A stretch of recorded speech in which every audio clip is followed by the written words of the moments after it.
Buen día, estimado ingeniero Cáceres. El día de hoy voy a hablar acerca de la lectura número 6, titulada Indicadores de salud, aspectos conceptuales y operativos. Esta lectura se divide en 5 partes, las cuales serían los indicadores de salud, definición, usos y atributos, la elaboración y medición de indicadores de salud, fuentes de datos para elaborar indicadores de salud, proceso para evaluar la calidad de los datos e indicadores de salud y finalmente indicadores estimados por métodos indirectos, conceptos básicos y usos como también las limitaciones. Ok, iniciamos con la sección número 1 titulada Indicadores de salud, definición, usos y atributos. Para ello, empezaremos con unas cuantas definiciones y conceptos básicos.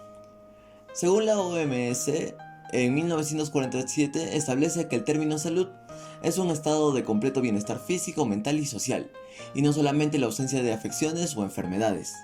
Seguimos con la definición de lo que serían los indicadores. Según Morgenstern, hay dos tipos de niveles de medición de observación.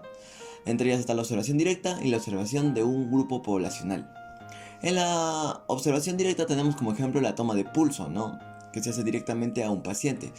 Y en la observación de un grupo poblacional tenemos como ejemplo la mediana de supervivencia, por ejemplo, de enfermos con cáncer, que sería un análisis más englobado, ¿no? O tipo más tirando a un análisis poblacional, como el mismo término lo dice, observación de un grupo poblacional. Pasamos por los datos, indicadores e indicadores de salud. ¿Qué significa esto? Podemos decir que un indicador de salud es una estimación, ¿no? Que cabe decir que no es algo preciso, sino es que es una observación, una estimación de una dimensión determinada de la salud en una población en específico. Y también se podría decir que son, debido a esta población estimada, se pueden generar datos, indicadores e información que te pueda proveer, ¿no? Conocimientos. Tenemos después los indicadores de salud positivo y negativo. Por un lado tenemos los indicadores que se consideran positivo, que son los que se consideran así cuando tienen una relación, asociación o correlación directa con el estado de salud. Esto puede decir, o bueno, se puede significar que cuenta con mayor, ¿no? magnitud, que sería mejor el estado de salud de los sujetos de esa población, si se realiza ese tipo de indicador. En el indicador negativo se considera cuando se mantiene una relación, asociación o correlación inversa con el estado de salud. Esto puede decir que cuando cuenta con mayor, con mayor magnitud, peor sería el estado de salud de los sujetos de esta población. Ok, después tenemos los usos de los indicadores de salud.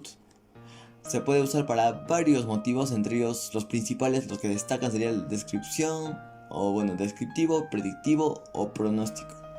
También podemos explicar, gestionar sistemas y mejorar la calidad de los pacientes, por ejemplo, o mejorar la evaluación, la promoción de la causa, rendición de cuentas, investigaciones, indicadores que puedan ser sensitivos al género, ¿no? del cual se está hablando. Después tenemos lo que sería la estratificación según las características de la persona, el lugar y el tiempo. Podemos decir que un atributo que la mayor parte de los indicadores tienen es la factibilidad de medirlos en diferentes niveles geográficos. Puede ser el regional, nacional, local, en subgrupos poblacionales, subdividirlos a esos todavía por edad, sexo, grupo socioeconómico, grupo étnico, entre muchos otros ejemplos, ¿no? Otro atributo, necesario es su sensibilidad a los cambios a lo largo del tiempo en función de los cambios en otros ámbitos de la sociedad. Quiere decir que podemos basarnos en lo socioeconómico, en lo ambiental o de políticas públicas, por ejemplo. Después tenemos los atributos deseables de un indicador de salud, ¿no? Esto que quiere decir son aquellas características, ¿no? que tienen nuestros indicadores de salud que nos ayudan a una mejor investigación. Entre ellos se encuentran la mensurabilidad, la factibilidad, la validez, la oportunidad, puede ser la reproductibilidad, la sostenibilidad, la relevancia, ¿no? que implica cada uno de estos, y la importancia y comprensión, que sería la comprensibilidad que se tiene a cada uno de estos puntos, ¿no? Ok, pasaremos al segundo punto, que se titula la elaboración y medición de indicadores de salud. Para empezar, tocaremos el aspecto conceptual, ¿no? de los indicadores según su medición matemática. La medición es el proceso de aplicar una escala estándar a una variable o un conjunto de valores, lo cual resulta necesario para facilitar comparaciones en diferentes puntos en el tiempo y entre diferentes poblaciones, ¿no? Para ello, digamos que vamos a emplear lo que sería el conteo, que el conteo es el número de veces, ¿no?, que ocurren los eventos que se están estudiando dentro de un periodo específico y en un lugar determinado. Por ejemplo, acerca del COVID, por ejemplo. Podemos tomar como periodo específico el 2020, que fue la primera ola de casos de COVID, y el lugar determinado, por ejemplo, podríamos poner en la ciudad de Huancayo. Eso más que nada sería el conteo. Después tenemos la razón, proporción, tasa y odds, ¿no?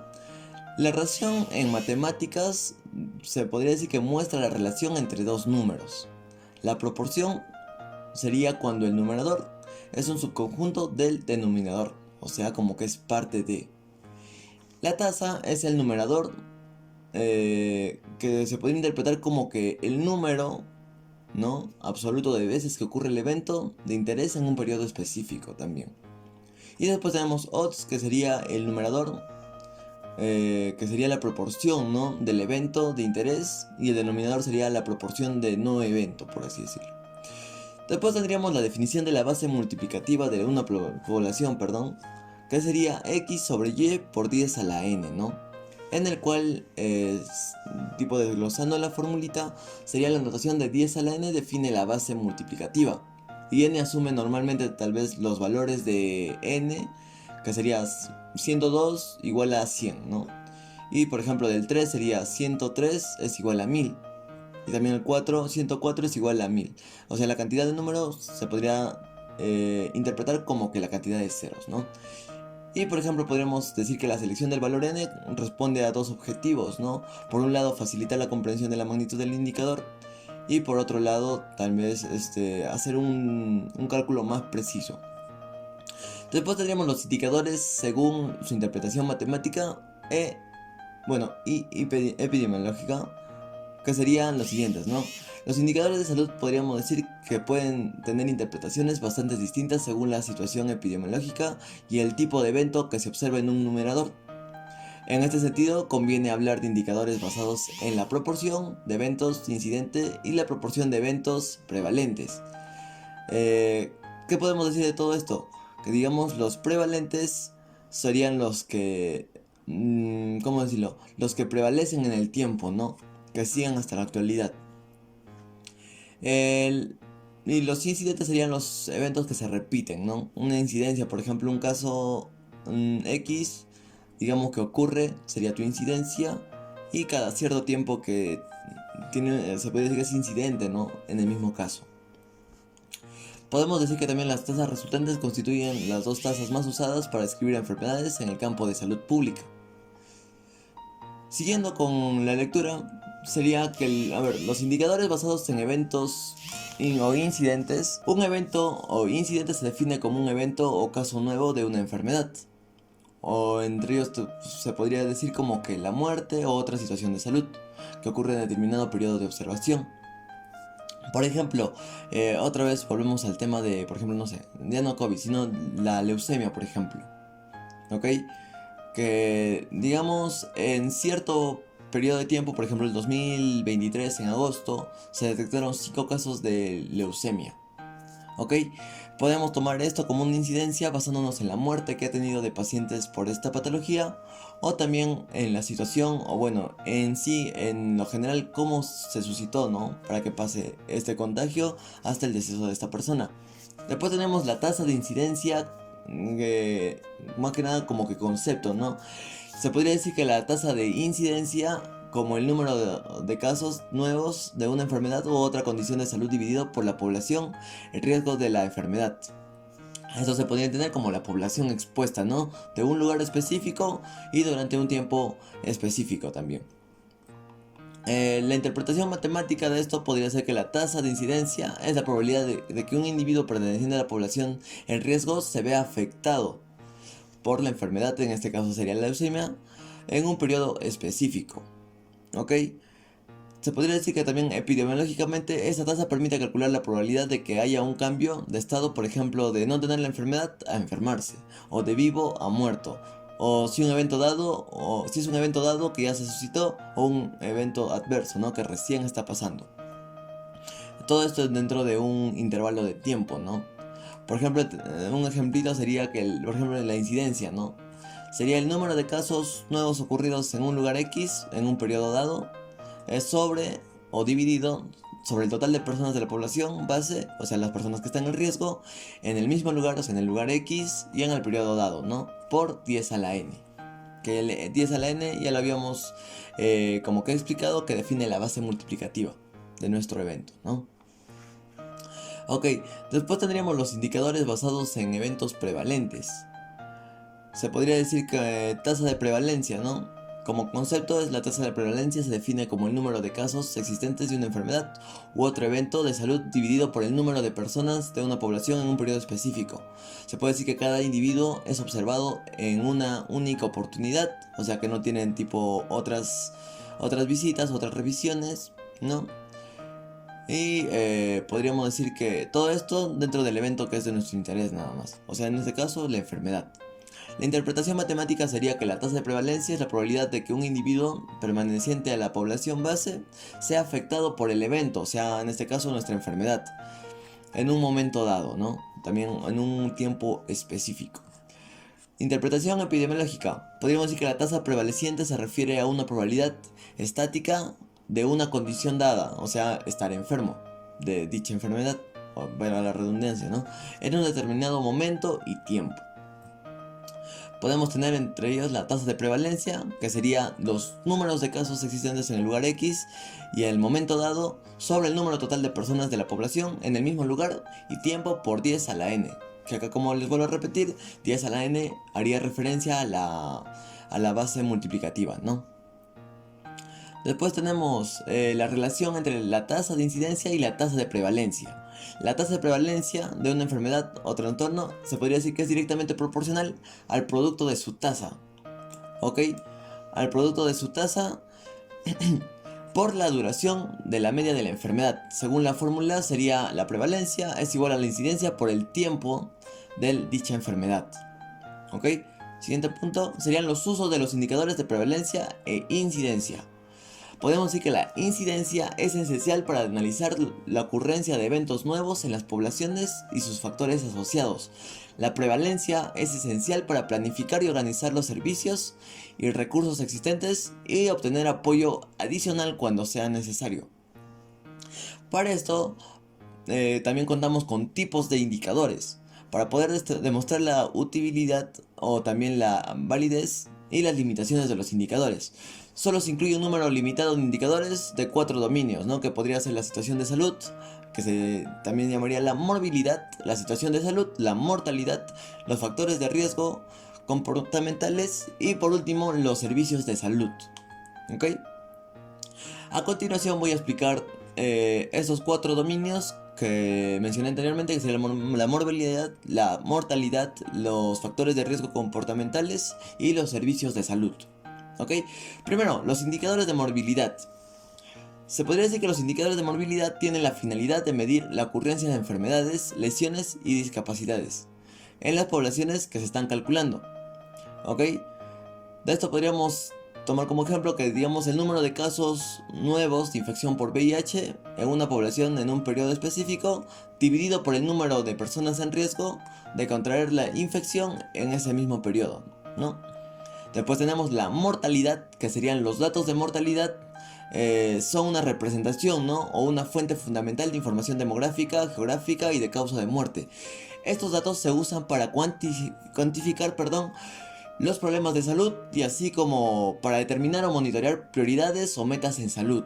¿Ok? Su cálculo, ¿cuál sería? Sería el número de defunciones en menores de 1 año de edad, o sea, por 1000, dividido por el número de nacidos vivos en la población en el año de interés. Esto siendo un ejemplo acerca de la tasa de mortalidad en menores de 1 año con los vividos, con los recién nacidos, ¿no?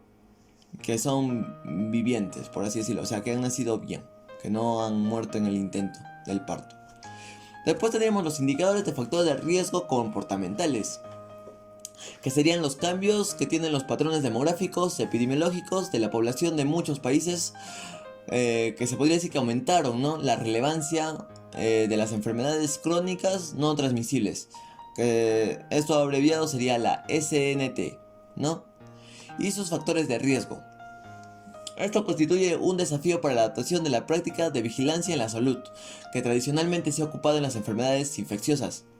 ¿Cuál es su cálculo? El cálculo sería el número de personas adultas, por ejemplo, en este caso que voy a hacer acerca de las personas fumadoras, ¿no? Que sería el número de personas adultas de 18 a más años de edad, fumadoras, de cualesquiera sea el número de cigarrillos que consumen, ¿no? Pero que sean fumadores. Después sería la frecuencia con que lo hacen y la duración del hábito, o sea, por 100, para saber el 100% de este hábito de fumar, ¿no? Todo esto dividido por el número de personas adultas de 18 a más años de edad que pueden ser residentes o entrevistadas. O sea, podríamos decir en síntesis que las personas fumadoras, ¿no? Que cual sea el motivo de los... Bueno, la cantidad, mejor dicho, de los cigarros que consumen, la frecuencia que lo hacen con los hábitos, divididos sobre las personas que también comparten esta característica y que son entrevistadas o son residentes en estos datos, ¿no? Finalmente tendríamos los indicadores de servicios de salud. Esto se refiere a que existen diferentes métodos para medir y formular indicadores según distintos marcos conceptuales, todo dentro del régimen hospitalario. ¿Cómo se calcula esto?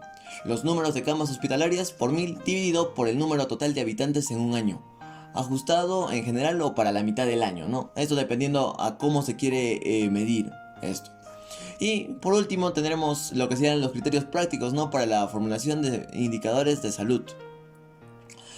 Esto se podría tomar, ¿no? O se podría entender como los vivos que pueden resultar fuertemente afectadas por el tipo de establecimiento, ¿no? Si se trata tal vez de un hospital general o un hospital de alto riesgo, si se trata de una clínica, de una posta, en fin. Todo lo que serían los criterios prácticos para la formulación de indicadores de salud. Ok, pasamos a la tercera sección titulada Fuente de datos para elaborar indicadores de salud. Ok, por esto tenemos que dividirlo en dos subgrupos, ¿no? En la fuente de datos primarias y en la fuente de datos secundarias. En la fuente de datos primarias se podría decir que son información, ¿no? Que son directamente o tienen que ver mucho, tienen relación con el evento que estamos buscando. Esta información puede ser obtenida específicamente solo para eso en encuestas generales, muestrales, nacionales o locales, ¿no? Se puede decir también que las fuentes primarias son más completas, más elaboradas y se puede sacar un mejor resultado en cuanto estadísticamente hablando, ¿no? Por así decirlo. Mientras que las fuentes de datos secundarias son aquellos que originalmente se recopilaron con otros propósitos, no directamente o no tienen una relación directa con nuestro tema. Se podría decir que los datos obtenidos de fuentes ya existentes se consideran datos secundarios. Por ejemplo, el dengue y los mosquitos. Si yo quiero hablar del dengue y busco, ¿no? De datos así escasos por estadísticos, que el dengue proviene de los mosquitos, en un libro de específicamente mosquitos, la información o bueno, la data sería secundaria, porque no es específicamente ese tema, sino como que es un tema aliado, ¿no? Por así decirlo, o cercano que tiene correlación con ese, pero no directamente, sino indirectamente. Ok, entre las ventajas y desventajas de las fuentes, tanto primarias como secundarias, como les mencionaba, ¿no? En el caso de, digamos, de las primarias, es una información más completa, que se podría sacar una mejor estadística, ¿no? De lo que se tiene en mente. Y también se podría decir de la fuente secundaria que no son tan acertadas sus datos porque como son fuentes secundarias no tienen mucha relación con nuestro tema y no nos puede dar una precisión o tal vez unos accesos a los datos o sostenibilidad, por así decirlo, ¿no? Después, ahora una pregunta, ¿cómo tenemos cómo tenemos las fuentes, ¿no? Dichas fuentes, podemos obtenerlas a través de censos demográficos que se realizan cada determinado tiempo en cada país, en cada región. Tenemos los sistemas de información para la salud, que es información de los hospitales, de las clínicas, ¿no? Que realizan un historial clínico y en eso nos basamos nosotros para obtener nuestras fuentes, ¿no? Eso sería una fuente primaria, por ejemplo, porque es directamente, por ejemplo, si yo quiero hablar acerca de el VIH, sacar unos datos estadísticos, me voy a cualquier clínica o hospital y con datos reales, ¿no? Datos que son directamente o sea, tienen relación con nuestra investigación, voy a sacar unos mejores datos, ¿no? Una información más cerca o semejante a la realidad. Después tenemos los datos rutinarios de los servicios de salud, ¿no? Como les mencionaba, también esto va de la mano con lo de arriba. Después tenemos las encuestas poblacionales, ¿no? Que sería preguntarle la opinión a la gente a través de no sé, por ejemplo, unas 4 o 5 preguntas, ¿no? ¿Qué opina respecto al tema? Y las personas tal vez en algún momento de su vida tuvieron una relación con dichas personas con estas patologías y nos pueden proporcionar información, ¿no? Después tenemos el mapeo de las fuentes de datos, ¿no? Que sería la estratificación, por así decirlo, la estructura que manejamos con nuestras diferentes fuentes de datos, ¿no? Puede ser otra vez las primarias y las secundarias, ¿no? En las primarias podríamos colocarla como que con mayor precisión y en las secundarias con menor precisión. Ok, ya casi terminado tenemos la sección 4 titulada Proceso para evaluar la calidad de los datos e indicadores de salud. Ok, para introducirnos un poquito más en este tema, podemos recordar que en la sección número 1 se describieron en detalle los atributos de un buen indicador. Entre ellos se destaca que un indicador debe ser mensurable, factible, válido, oportuno, reproductible, sostenible, relevante y comprensible. Ok, para tener una buena definición y calificación del indicador de salud por evaluar, tenemos que tener como objetivo sí o sí, y también es un requisito sí o sí a rajatabla que se debe manejar, que su propósito y sus atributos deben estar bien definidos. Si no están bien definidos, vamos a tener un mal evaluación de estos datos, ¿no? Por así decirlo. Después tenemos las personas clave en el proceso de evaluación de indicadores de salud.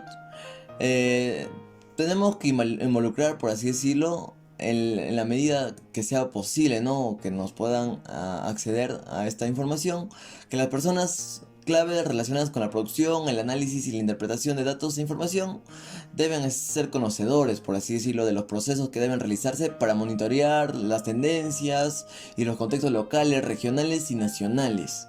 ¿Ok? ¿Cuáles serían los pasos para evaluar la calidad de los indicadores de salud? Tendríamos 4 pasos. El primer paso sería examinen la integridad de los datos completos y válidos que componen el indicador. Para esto tenemos que recordar que su propósito y sus atributos deben estar bien definidos para que nuestro indicador sea usable, por así decirlo, porque si no nos va a ir fatal con nuestros datos estadísticos.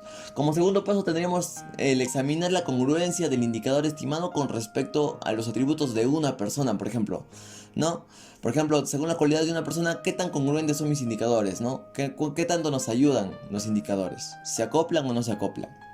Después teníamos el paso número 3, que es examinar la congruencia también del indicador estimado con respecto, pero ahora los atributos del lugar, ¿no? De nuestro espacio estadístico que vamos a tomar, ¿no? En este caso, por ejemplo, la ciudad de Huancayo, ¿qué tanto se acopla, ¿no? Con nuestro indicador que hemos sacado anteriormente, ¿no?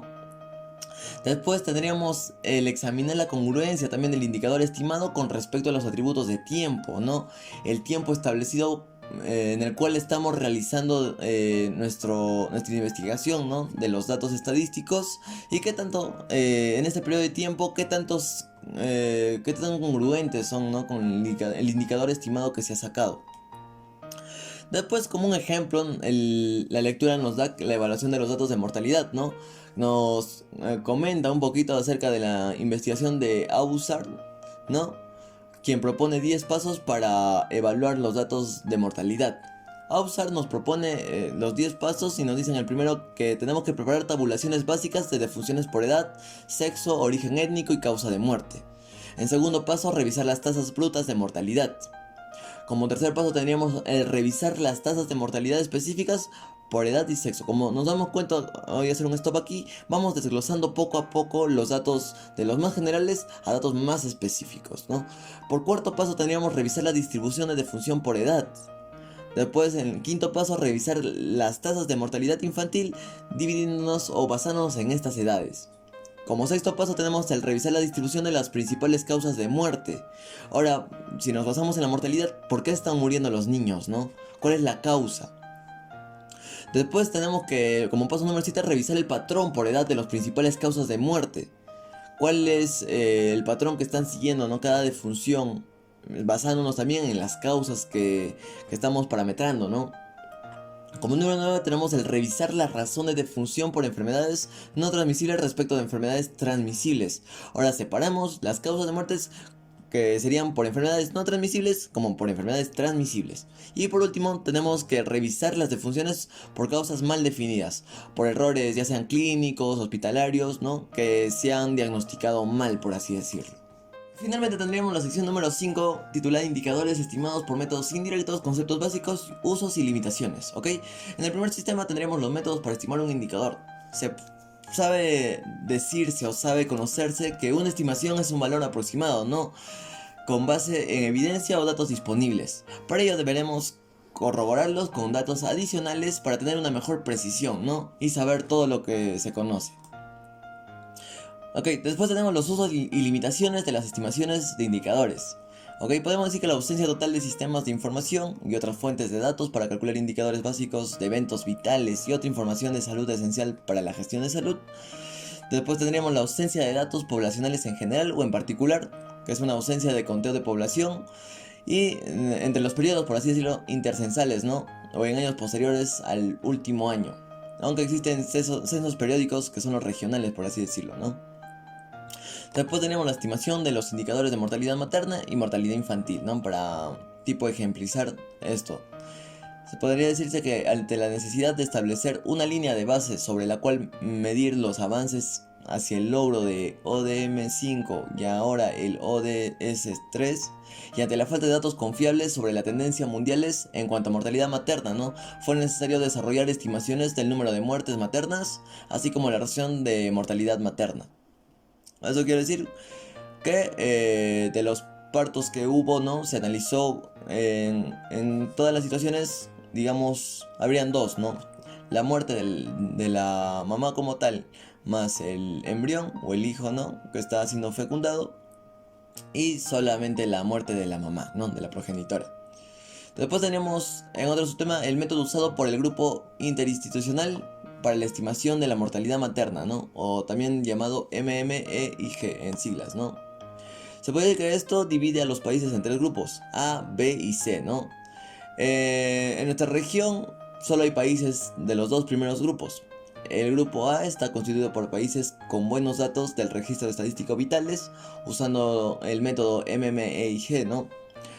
El número de muertes maternas notificadas por país se multiplica por un factor de corrección de 1.5 para corregir por errores en la clasificación, excepto que el país corrija, ¿no?, su propia información con datos nacionales de un estudio publicado sobre la proporción de casos subregistrados y mal clasificados. Después tenemos el factor de corrección de 1.5 que se toma de dos estudios, ¿no?, de Lewis London titulados Confidential Enquiry into Maternal and Child Health, ¿no?, que son el 2004 y el 2007. Después tendríamos el método usado por el Instituto de Sanimetría y Evaluación de Salud, ¿no? O también conocido en siglas como IHME. El modelo del IHME no toma en consideración las diferencias de calidad de la información de los países y por tanto se aplica a todos los países sin distinción de la misma forma, ¿no? Las variables de predicción utilizadas son el Producto Interno Bruto per cápita, el nivel de escolaridad de las mujeres desglosado por edad, ¿no? Y después tenemos la tasa de mortalidad neonatal. Después tendríamos la estimación sobre la mortalidad infantil en la región de las Américas. Según la valoración de los logros, ¿no?, en relación con el ODM4, se sustenta que el análisis de mortalidad de menores de 5 años está siendo debido a la principal falta, o bueno, provocada por la anemia, ¿no? Sin embargo, teniendo en cuenta las diferencias tanto en términos del riesgo de mortalidad como en la estructura de mortalidad por causas en el transcurso de los primeros años de vida, un análisis permite, digamos, tales desgloses que es esencial en términos de analizar el impacto de intervenciones específicas y planificar acciones a futuro, ¿no? Más que nada se puede rescatar y decir que se usa todos estos estudios para prevenir en un futuro las patologías o enfermedades que están presentando la sociedad actual, ¿no? En dichas o bueno, determinado tiempo o espacio o ambiente, ¿no? Eso sería todo. Muchas gracias por su atención.